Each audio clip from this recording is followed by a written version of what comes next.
सहनावतु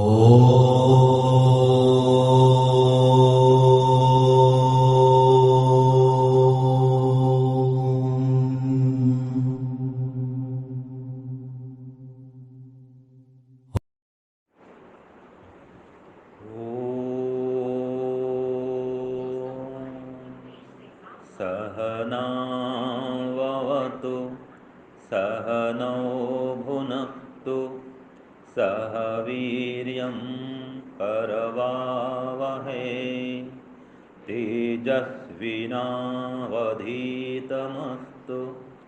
मा विद्विषावहै। ओम शांति शांति शांति। यो सांख्य दर्शन के चतुर्थ अध्याय के इस पाठ में आप सबका हार्दिक स्वागत है और सबको सादर नमस्ते। अब हम विचार करते हैं पिछले पाठ पर। तो हमने पहले पढ़ा था कि असाधनानुचिंतनम बंधाय भरतवत। इसका अर्थ क्या है जी आलोक जी? इसका अर्थ क्या है बताइए, सूत्र 8 का।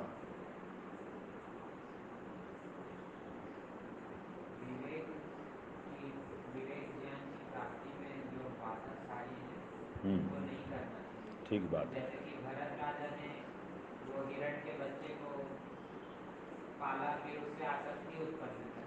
हाँ तो ये उनके उपासना में बाधक था। हाँ पहले वो बहुत उन्नति कर रहे थे, फिर इस कार्य की वजह से उनकी अवनति हो गई। हाँ, उनका बंधन हो गया, मोक्ष नहीं हो सका। क्यों नहीं हो सका? क्योंकि वो गलत साधन हाँ, हिरण के बच्चे के प्रति आसक्त आसक्त हो गए, राग से युक्त हो गए। तो ये उनका साधन नहीं था, इसलिए कहा असाधनानुचिंतनम बंधाय भरतवत। तो जो हमारे लिए भी साधन नहीं है, अगर हम उसका चिंतन मनन करते रहेंगे तो हमारे लिए वो बंधन का कारण होगा। तो जो योगाभ्यास में बाधक है उसका चिंतन भी नहीं करना चाहिए, उसका विचार भी नहीं करना चाहिए। ठीक है। फिर आगे हमने पढ़ा सूत्र 9 में बहुभिर योगे विरोधो रागाधिभि कुमारी शंखवत। इसमें क्या कहा था कि हाँ बोलिए, कोई बोल पाएगा इसका उत्तर? बोलिए। अनेक राग द्वेष से युक्त लोगों के का संगत नहीं करना चाहिए। हम्म जैसे घुंघरू बहुत सारे जो होते हैं आपस में, उनका फिर विरोध होता है और फिर कोई गिर भी जाता है। टकराते हैं वो। ठीक है। तो राग द्वेष से युक्त बहुत से लोगों के साथ में संबंध नहीं रखना चाहिए। जैसे कि कुमारी शंखवत, अर्थात माताओं बहनों के पैर में क्या होता है? पायल होता है ना? कोई नुपुर कहते हैं। तो उसमें घुंघरू होते हैं जो बजते हैं आपस में, झन झन झन झन खन खन की आवाज़ आती रहती है। तो अगर बहुत सारे घुंघरू हैं तो आवाज़ तक करेंगे, और कोई टकरा के टूट भी जाते हैं, गिर भी जाते हैं कोई। इसी प्रकार से बहुत सारे साथ लोग से संबंध बनाए रखेंगे जो राग द्वेष से युक्त हैं, तो आपस में कलह होगा, विरोध भी होगा। इसलिए कहा बहुभिर योगी विरोध हो। अनेक लोगों से संबंध बना के रखेंगे जो रागादि से युक्त हैं, तो फिर विरोध होगा और शांति नहीं रहेगी। फिर आगे कह दिया द्वाभ्याम अपि तथैव, कि दो लोगों से भी, राग द्वेष से युक्त दो लोगों के साथ भी आपने संबंध बना लिया तो भी अशांति पैदा हो जाएगी और आपकी उन्नति रुक जाएगी।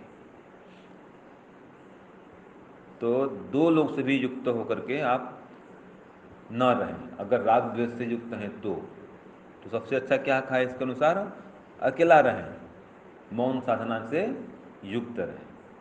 और अगर साथ में रहना है तो जो समान विचारधारा वाले लोग हैं उनसे मिलकर के चलें, उनके साथ में रहें। तो जिनके साथ विचार नहीं मिलते हैं उनके साथ में नहीं रहना चाहिए, दो व्यक्ति भी क्यों न हो, फिर गड़बड़ हो जाएगा। ठीक है जी, यहाँ तक हमने पढ़ा था। आगे पढ़ते हैं सूत्र 11 में। बोलिए। निराशः सुखी पिंगलावत। इसमें क्या कहा? निराशः, कि व्यक्ति आशाओं को छोड़ करके, यहाँ पर निराश होना मतलब वो निराशा आशा नहीं, डिप्रेशन में जाना वो निराशा नहीं, यहाँ पर आशा से रहित हो जाना। अर्थात सूत्रा से देखिए पहले, सरल है, लौकिक इच्छाओं को छोड़कर, यह है निराशा माने लौकिक इच्छाओं को छोड़कर व्यक्ति सुखी हो जाता है, पिंगला के समान। ठीक है जी। तो कहा निराशा सुखी पिंगलावत, पिंगलावत माने पिंगला के समान सुखी हो जाता है। कब? जब वो निराश अर्थात आशाओं से रहित हो जाता है। यहाँ पर आशा माने क्या है? तृष्णा, लालसा, है ना, भौतिक जो कामनाएं हैं। तो इन भौतिक कामनाओं को छोड़ करके व्यक्ति सुखी हो जाता है। जैसे कि इसमें उदाहरण दिया, एक पिंगला नामक वैश्या थी।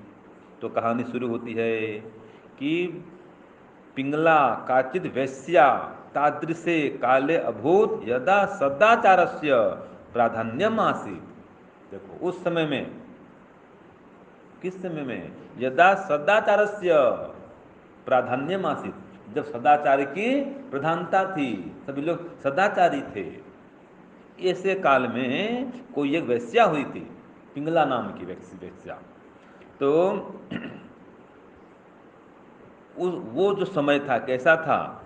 छांदोग्य उपनिषद में आता है कि न में स्तेनो जनपदे न कदर्यो न मद्यपो न अनाहित अग्नि। देखो कि मेरे इस जनपद में माने मेरे राज्य में कोई चोर नहीं है, ठीक है, और कोई अति कंजूस नहीं है, कोई शराबी नहीं है, कोई बिना यज्ञ के रहने वाला भी नहीं है, और न अविद्वान, कोई मूर्ख नहीं है। तो जब ऐसे कोई व्यक्ति नहीं है, सभी लोग सदाचारी हैं, तो कोई स्त्री भी व्यभिचारी कैसे होगी? नहीं होगी। तो इसलिए कहा कि उस समय में कोई व्यभिचार से युक्त नहीं होता था, सब सदाचार से युक्त थे। लेकिन पता नहीं किस कारण से एक वेश्या थी उस जमाने में भी, नाम था पिंगला। तो वो क्या करती है कि अपने घर के सामने बैठी है। तो तदा सा कामुकार्थिनी कामुकान प्रतीक्षमान कमपि कामुकम अल्भमाना। अल्भमाना माने किसी को प्राप्त नहीं कर सकी, इच्छा तो है, काम वासना से युक्त है, और वो प्रतीक्षा कर रही है कि कोई कामुक व्यक्ति आए, मुझे धन दे, मुझे सुख दे, ऐसे वो इच्छा करके घर के बाहर या बैठी थी वो। लेकिन कोई भी आया नहीं। तो सरपणी वो उच्छ्वसती, ये सांप फूफ खाता है ना, ऐसे वो तेज तेज श्वास ले रही है। तो जो उसकी स्थिति थी वो सामान्य नहीं थी। तो ऐसी स्थिति में व्याकुला, वो व्याकुल हो रही थी। तो क्या होता है? पुनः सा महात्मन उपदेशात त्यक्त आशा सुख नहीं जाता। तो उस समय क्या हुआ, एक महात्मा जी गुजर रहे थे रास्ते से, एक संत महात्मा गुजर रहे थे, देखे ये तो तेज तेज श्वास ले रही है, अशांत है, दुखी है, बहुत चंचल है। तो पूछते, भाई क्या हुआ बहन जी, आप इतने परेशान क्यों हैं, क्या बात है? उन्होंने बता दिया कि क्या करूं महात्मा जी, मैं तो एक वैश्या हूँ, और आज कोई पुरुष आया नहीं, और मेरे पास धन भी नहीं है, और मेरे में बेचैनी है, मैं शांत नहीं हूँ। तो मैं तो कहीं प्रतीक्षा कर रही हूँ कि कोई व्यक्ति आए मुझे सुखी करे। उन्होंने कहा, अरे तू ये आशा को छोड़ देना कि कोई आएगा मुझे धन देगा सुखी करेगा, ये काम को छोड़, ये धंधा बंद कर, और तू कोई दूसरा काम कर, अच्छा काम कर कोई। ये क्यों, क्या तू ये लालसा कामना मन में बना के रखी है? तो ये सब विषय भावना को छोड़। तो वो फिर त्यक्त आशा सुख नहीं जाता, उस आशा को उसने छोड़ दिया और सुखी हो गई। फिर अब कोई चिंता नहीं, कोई व्यक्ति आएगा जाएगा धन देगा, कोई मतलब नहीं उसको। उसने उस भावना से अपने को परे कर लिया, दूर कर लिया।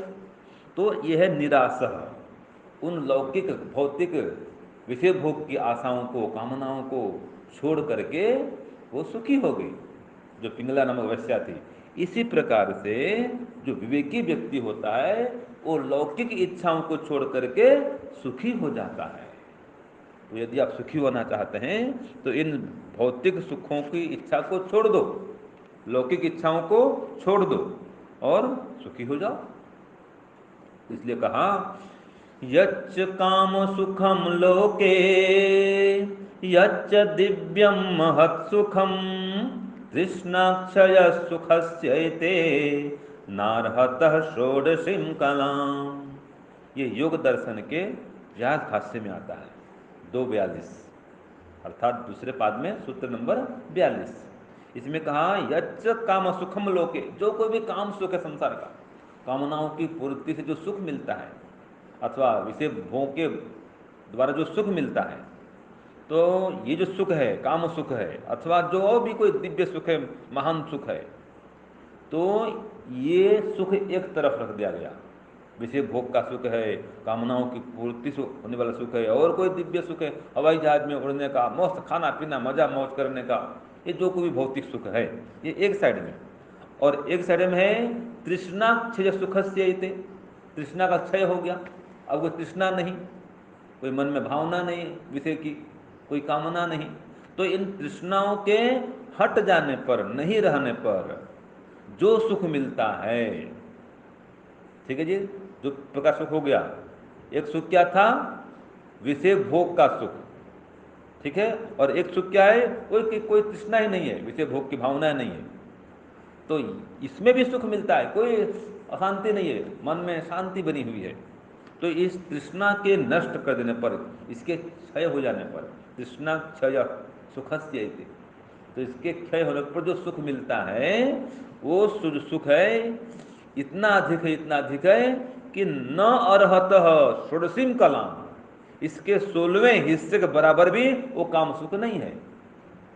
ठीक है जी, 1 रुपये में कितना आना होता है, 16 आना। ठीक है, कभी आपने देखा 4 आना 8 आना देखा आपने, आप देखे थे, आप नहीं देखे अनिल जी?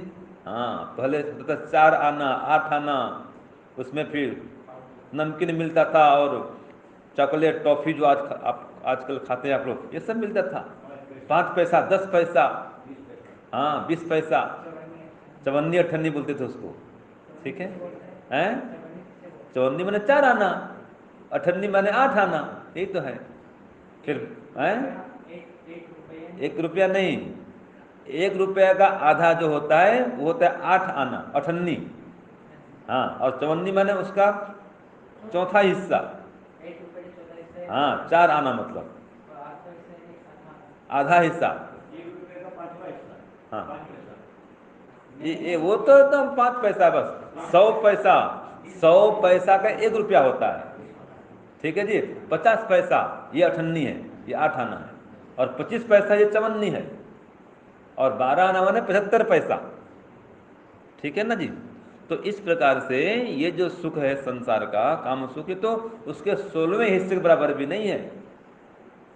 ठीक है, माने इसकी तुलना कुछ है ही नहीं, तो इतना श्रेष्ठ सुख मिलता है तृष्णा के क्षय होने पर। ये सूत्र 11 में बता दिया गया है कि निराशः सुखी पिंगलावत, तो पिंगला के समान इन लौकिक इच्छाओं को, वासनाओं को, तृष्णाओं को छोड़ करके विवेकी व्यक्ति सुखी हो जाता है। ये हो गया सूत्र 11।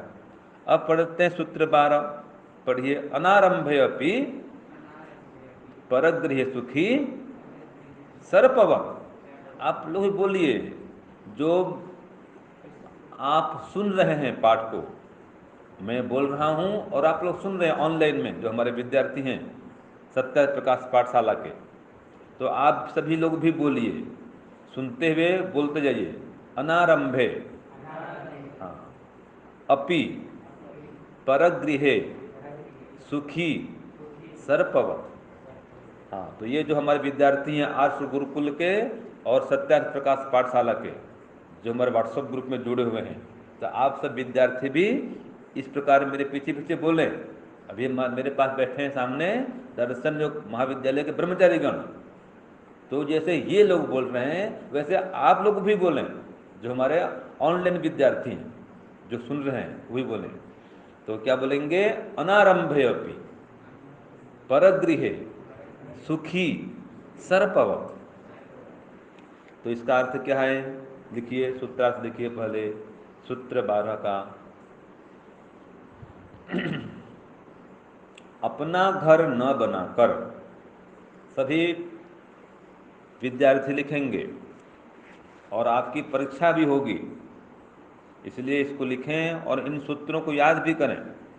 जब यह अध्याय पूरा हो जाएगा, हम ऑनलाइन ही परीक्षा लेंगे। तो आप सभी विद्यार्थी जो सुन रहे हैं, इस पाठ को ध्यान से सुने और याद भी करें सूत्र को, सूत्रार्थ भी याद करें, और इसके प्रश्न भी आएंगे। फिर आपको मौखिक प्रश्न भी पूछेंगे, आप व्हाट्सएप में ऑडियो में लिख करके और बोल करके भेजेंगे। तो आपको इसका क्या करना चाहिए? नहीं, हाँ, इसकी तैयारी करनी चाहिए। इसका नहीं, इसकी तैयारी, इसकी सज्जा करनी चाहिए।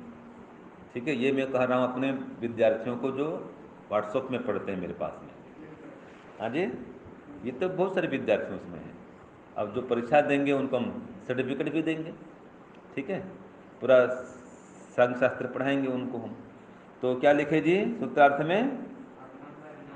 अपना घर न बना करके भी विवेकी व्यक्ति दूसरे के घर, कोष्ठक में ब्रैकेट में, संस्था, आश्रम, ब्रैकेट बंद, कोष्ठक बंद, तो अपना घर न बना करके भी विवेकी व्यक्ति दूसरे के घर अर्थात संस्था या आश्रम में सुखी रहता है सर्प के समान। ठीक है, ये लागू होता है दर्शन महाविद्यालय में। हम सत्यपति जी इसका पालन करते थे कि अपना घर मत बनाओ, बने बनाए आश्रम में रह जाओ, गुरुकुल बने बनाए गुरुकुल में रह जाओ। बनाने वाले वो प्रबंधक लोग बनाएंगे। ठीक है जी, तो हमारा काम क्या है? आश्रम में गुरुकुल में बैठ जाओ, लिखाओ, पढ़ाओ, ध्यान जप करो, उपासना करो, वेद प्रचार करो, खुद का घर मत बनाओ। अनारंभेपि, ये कह दिया कि अपना घर नहीं बना करके भी परगृह सुखी, वो दूसरे के घर में सुखी रहता है। कैसे? तो इसमें कह दिया, हाँ जी, कैसे? हाँ, परगृह सुखी सर्पवत, सांप के समान। तो सांप क्या करता है? सांप अपना घर नहीं बनाता है, हाँ, चूहे की बिल में रह जाता है वो। सांप कभी अपना बिल नहीं बनाता है। ठीक है जी, तो सांप की बिल में रह जाता है। अथवा जो वो ना दीमक, दीमक की बॉम्बी बोलते हैं, देखा कभी आपने? तो वहां घुस जाता है और वो सब खा देगा दीमकों को और वहां जाता है। तो अपना घर नहीं बनाता है वो, दूसरे के बिल में रह जाता है। ठीक है ना? तो ये है विवेकी व्यक्ति, वो भी ऐसा ही करे। क्या करे? कि स्वगृह आदिकस्य अनुपार्जने अपि, अपने घर आदि का निर्माण नहीं करके भी परगृह सुखी, दूसरे के घर में, अन्य से गृह माने अन्य व्यक्ति के घर में या आश्रम में या गुरुकुल में, घर में मतलब यहाँ पर लेंगे आश्रम में, गुरुकुल में, तो अन्य से गृह सुखी भवति। तो दूसरे के घर में माने आश्रम में, गुरुकुल में वो रह जाता है, वो पढ़ाता है, लिखाता है, प्रचार करता है और सुखी भवति, सुखी रहता है। सर्पवत, सांप के समान। यथा सर्प स्वगृहम न आरभते, जैसे सांप है अपना घर नहीं बनाता, न निर्माति, स्पष्ट कर दिया, अपने घर का निर्माण नहीं करता है, प्रत्युत सुखी भवति, और फिर भी सुखी रहता है, अपना घर बिना बनाए भी सुखी रहता है। कैसे सुखी रहता है? तो कहा गृह निर्माण भार चिंतया रहितश्च भवति, घर के निर्माण करने के भार से वो मुक्त रहता है, कोई चिंता नहीं। ठीक है जी, ये जो पक्षियां आती होती ये भी घोंसला बनाती हैं। देखा अभी कभी आपने कबूतर को एक एक दिन का बेचारी उठा उठा के लाती है, कबूतरी भी, दोनों कबूतर कबूतरी, और फिर इकट्ठा करके 8 दिन 10 दिन में फिर बाद में वो अंडा देती है जो कबूतरी है। ठीक है, ऐसे और भी पक्षी गण हैं, घोंसला बनाते हैं। हैं? कोयल नहीं बनाती है तो नहीं बनाती है, वो कौवे की उसमें वो कौवे के घोंसले में डाल देती है अंडे को, ठीक है, वो भी सुखी रहती है इसलिए, ठीक है जी। तो ये है, सांप भी ऐसा करता है, खुद अपना घर नहीं बनाता है और दूसरे किसी बिल में रह जाता है वो। तो जो विवेकी व्यक्ति है उसके लिए कहा तथैव विवेकी जनों गृह, माने घर, घर आदि के निर्माण काम में वो संलग्न नहीं होता है और सुखी हो जाता है वो। और गृहस्य ममत्वाच्च विमुक्त तिष्ठति, घर के माया मोह से भी विमुक्त रहता है। अब खुद घर बनाते हैं ना तो घर का एक मोह लग जाता है कि मैंने घर बनाया है। आज हम एक घर में गए थे, पता नहीं कितने करोड़ का होगा, अहमदाबाद में हैं। हाँ नहीं, बंगला तो क्या कहेंगे उसको, 2 मंजिला भवन है, बंगला भी कह सकते हैं, ठीक है जी। और कितनी सुविधाएं हैं, आलीशान महल समान घर है। तो जमीन लेना अहमदाबाद में, फिर घर बनाना, माने करोड़ों का है वो प्लाट वो। अब इतना खर्चा करके एकदम सुविधाएं देखो आप, बाथरूम सब चमकता है उनका टिप टॉप, ठीक है जी। तो 1 करोड़ 2 करोड़ के आजकल मकान बनते हैं, ठीक है जी। अब इतना खर्च करके व्यक्ति वहां रहता है, रहते रहते रहते रहते 60 साल 70 साल 80 साल बाद क्या होगा, घर को छोड़ना पड़ेगा ना। घर में चाहे सोना लगा हुआ हो, है नहीं, तो भी छोड़ना तो पड़ेगा। तो फिर दुख होता है, इतने धन लगा करके मैंने घर का निर्माण किया, अब इसको छोड़ करके जाना पड़ रहा है। और हमको देखो, इस गुरुकुल में रहे, उस गुरुकुल में रहे, उस गुरुकुल में रहे, उसको छोड़े वहां गए, उसको छोड़े वहां चले गए। सभी सन्यासी बात यह है, सभी जो आचार्यगण ऐसे करते हैं, एक गुरुकुल छोड़ते हैं और गुरुकुल में चले जाते हैं, कोई बात नहीं, कोई दुख नहीं होता है। हमने कहाँ बनाया है? अगर खुद बनाते हैं कमा करके तो उसमें मोह हो जाता है कि मैंने 1 करोड़ खर्चा किया है, कैसे छोड़ दूंगा उसको, दुख होता है छोड़ने में। अपना घर तो बना है नहीं, यहाँ रह रहे हैं, कमरा मिला है, इच्छा हुई या कोई तकलीफ है, छोड़ो इसको और कोई गुरुकुल चले जाओ, कोई तकलीफ नहीं होता है ना। तो जो अपना घर द्वार छोड़ देता है उसको ये संस्था गुरुकुल चंद्र में क्या कष्ट है, कोई कष्ट नहीं होता है। तो यह है परगृह सुखी सर्पवत, अगर अपना घर नहीं बनाते हैं तो सुखी रहेंगे, तो बने बनाए आश्रम में गुरुकुल में रह जाओ, ये सूत्र का ये संदेश है, तो सुखी रहेंगे। आगे सूत्र 13 क्या कहा इसमें, बहुशास्त्र, बोलिए, गुरु उपासने अपि सारादानम षट पदवत। तो अब जो हमने पढ़ा था कि अपना घर न बनाए तो क्या करे, यत्र तत्र विचरण, देखो यहाँ वहाँ विचरण करते हुए विवेकी जन, जो विवेकी व्यक्ति है, फिर क्या करे, अपना घर तो बना ही नहीं तो करे क्या। तो ये उत्तर दिया कि बहुशास्त्र गुरु उपासने भी, अनेक शास्त्र पढ़ के गुरु जी की उपासना करके भी सारा दानम, सार सार का ग्रहण कर ले। षडपदवत, षडपद कहते हैं भौरे को, जैसे भौरा होता है ना, भौरा अनेक फूलों से क्या निकलता है, वो पराग है ना, और उसको इकट्ठा करता है, उसका रसपान करता है और सुखी रहता है। तो इसी प्रकार से अब सूत्रार्थ लिखिए 13 का, सूत्र 13 का अर्थ लिखिए, बहुत से शास्त्रों का अध्ययन, बहुत से शास्त्रों का अध्ययन और गुरु आचार्यों के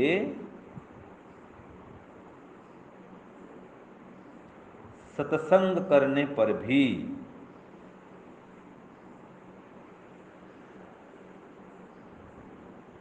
विवेकी व्यक्ति, विवेकी व्यक्ति उन शास्त्रों में से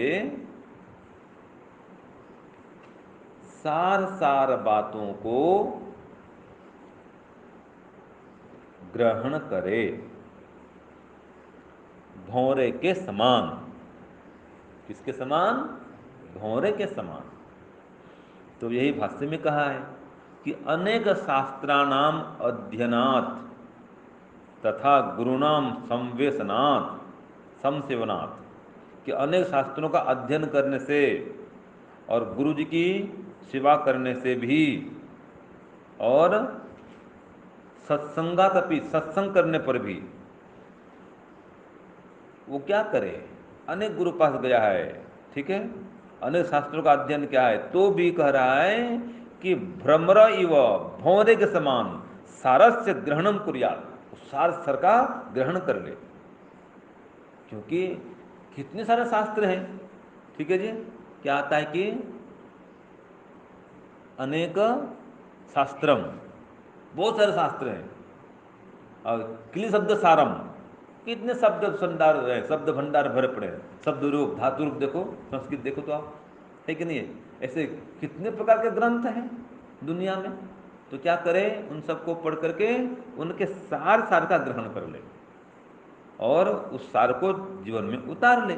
इसलिए कह दिया सारस्य ग्रहणम कुर्यात, और विवेक दार्ढ्याय, विवेक को दृढ़ करने के लिए सह भ्रमणम कुर्यात, भ्रमण करे, और भ्रमण करते करते सार ग्रहण करे।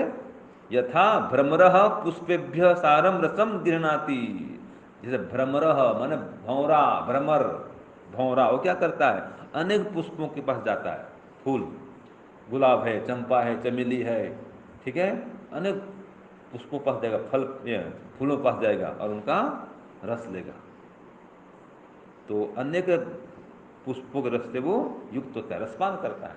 ऐसे अनेक शास्त्र पढ़ करके भी हम उन शास्त्रों का सार जो है वो एकत्र कर लें, तो विवेक की दृढ़ता होती है और व्यक्ति विवेकी बन करके मोक्ष पथ का पथिक बनता है। तो इसलिए कहा अपना घर न बनाएं, ठीक है, गुरुकुलों में जाएं, आश्रमों में जाएं, सत्संग करें, शिविर में जाएं, ठीक है ना, और अनेक गुरु से शिक्षा प्राप्त करें, केवल एक गुरु नहीं कहा, अनेक गुरु, और उनकी सेवा करें। देखो यह कहा कि सम सेवनात्, उन गुरु जी की सेवा करने से, उनके आश्रय में रहने से आपको विवेक ज्ञान की प्राप्ति होती है, सत्संग करने से विवेक ज्ञान की प्राप्ति होती है। तो उनका सेवन करें, उनकी सेवा करें, उनसे सत्संग ग्रहण करें और विवेक ज्ञान को दृढ़ करें। ये सूत्र बता दिया 13 में। तो आज का पाठ इतना। ओम शांति ओम शम, सबको सादर नमस्ते।